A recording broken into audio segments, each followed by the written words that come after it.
नमस्कार, सुस्वागतम, वेलकम, अभिनंदन। मैं हूं आपके साथ आपकी अपनी हुसैन दोस्त डॉक्टर वायरा की 5 मिनट स्टोरी में आपका बहुत बहुत स्वागत है। बात है एक गांव की जहां पर एक पनीर वाला बड़ी मेहनत बड़ी शिद्दत से दूध खरीद कर लाता और दूध को उबालता, उसकी मलाई बनाता, दूध फाड़ता, उसमें से पनीर बनाता और बाज़ार में जाकर पनीर बेचता। समय ऐसे ही बीतता जा रहा था। उसकी पत्नी उसे कहती कि कब तक ये थोड़े थोड़े पैसों से हमारा घर चलेगा, तुम कोई मिठाई की दुकान क्यों नहीं खोलते। वो कहते हैं ना कि वाइफ्स जो होती हैं वो मोटिवेट करती हैं, वो जीवन में आपको आगे बढ़ने के तरीके और सलीके सिखाती हैं और डिमांडिंग होती हैं। आपसे कभी चूड़ियाँ मांगती हैं, कभी सेट मांगती हैं, अपनी ज़रूरतों को पूरा करने के लिए कुछ ना कुछ मांगती रहती हैं। फिर इंसान अपनी आमदनी कैसे बढ़ाए सोचता है, इसे खुश कैसे रखूँ सोचता है, इसके सपने कैसे पूरे करूँ सोचता है। तो ऐसा ही इस व्यक्ति ने भी सोचा और इसने अपनी पत्नी से कहा, ठीक है, अब मैं जब पनीर बना रहा हूँ तो फिर मैं खोया बनाकर और लड्डू बनाऊंगा और उसे बेचूंगा। तो मैं लड्डू बेचूंगा और लड्डू बेचकर अपनी लाइफ के अंदर हलवाई की दुकान खोलूंगा, धीरे धीरे आगे बढ़ूंगा। उसने वैसे ही करना शुरू कर दिया। अब वो जो दूध लाता उसमें से आधा पनीर बेच देता और आधे पनीर को ना बनाकर मावा बनाकर उसके लड्डू बेचना शुरू करना चाहता था। तो उसे सडन याद आया कि मुझे इसमें चीनी की भी तो ज़रूरत पड़ेगी और चीनी तो है नहीं। वो राशन की दुकान पर गया चीनी वाले के पास और उसे चीनी लेने लग गया। ये करते करते 1 साल बीत गया और वो आराम से लड्डू भी बेचता रहा, पनीर भी बेचता रहा। उसकी आमदनी थोड़ी सी बढ़ गई। एक दिन उस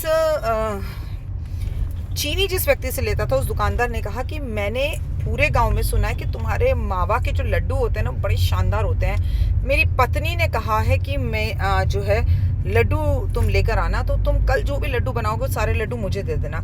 उसने बोला ठीक है, कोई प्रॉब्लम नहीं है, मैं ऐसा ही करूँगा। तो उसने कहा ठीक है, कल लड्डू मुझे दे जाना।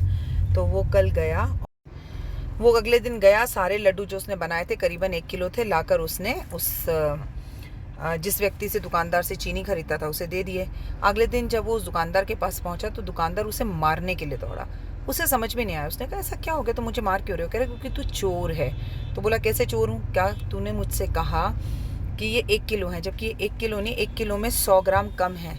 और उसको बिना सुने 2-3 थप्पड़ लगा दिए। उसने बड़े सब्र से कहा बाबूजी आप मुझे मार रहे हो तो मारते रहो, जब मैंने ये लड्डू नापे ना, मैंने उसी चीनी से नापे 1 किलो रखकर जो चीनी आप मुझे देते हो। कहानी का सिर्फ इतना सा मतलब है, कहने का सिर्फ इतना सा मतलब है, जो दोगे वही पाओगे। मुस्कुराहट दोगे तो मुस्कुराहट पाओगे, नफ़रत दोगे तो नफ़रत पाओगे। वो चीनी वाला उसे हर 1 साल से पिछले जो है चीनी जो है 100 ग्राम कम दे रहा था तोल कर, और जब उसके पास केवल 1 दिन लड्डू कम गए तो उसे नानी याद आ गई। इसलिए बेईमानी करने, अगली बार किसी के साथ भी बेईमानी करने से पहले ये ज़रूर सोच लीजिएगा कि जो आप दे रहे हैं रिटर्न में भी वही मिलेगा। इसलिए नेक्स्ट टाइम बहुत सोचिएगा।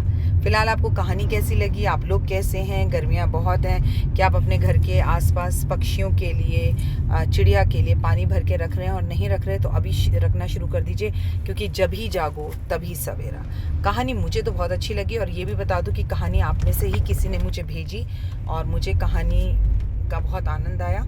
धन्यवाद। यूं ही कहानियाँ भेजते रहें, अपना और अपनों का ध्यान रखें। और मैं हमेशा 5 मिनट स्टोरी के व्यूअर्स के साथ हूँ। ये कहानियाँ हमें ज़िंदगी की समझ देती हैं, ये कहानियाँ हमारी ज़िंदगी के बड़े बड़े सवालों का जवाब देती हैं। ये कहानियाँ हमारे को वो बताती हैं जो एक्चुअली हमें अपने नहीं बता पाते। सच बोलूँ तो इन कहानियों का नाम 5 मिनट स्टोरी नहीं, दादी माँ स्टोरी होना चाहिए था, क्योंकि अक्सर ऐसे ज्ञान की बातें हमें हमारी दादियाँ ही दिया करती थी।